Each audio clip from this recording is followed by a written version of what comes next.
In part 3 to this series, we need to address the issue of inequality. Well, for a start, what is inequality? Set up two goalposts.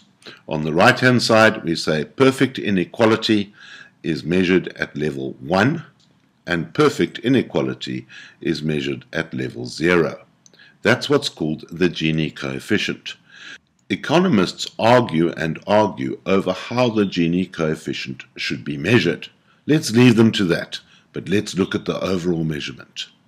If one measures South Africa's Gini coefficient on market income only, we score a staggering 0.77.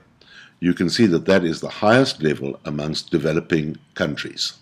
However, in South Africa we have a grant system and certain forms of free education and medical.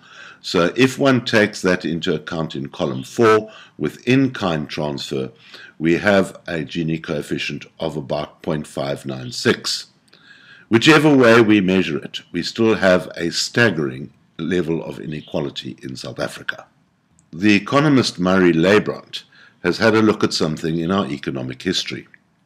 In 1948, at the dawn of the apartheid era, the top 1% of South Africa received 20% of South Africa's income.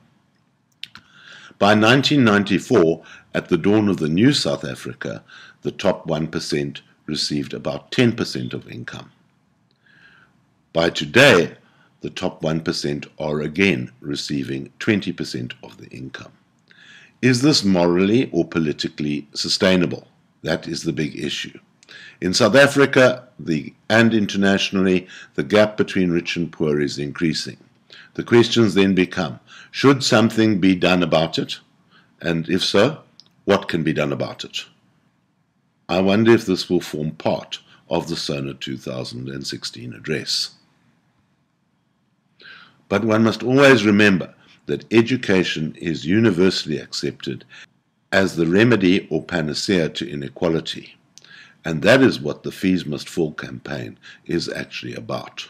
More about that in the next video.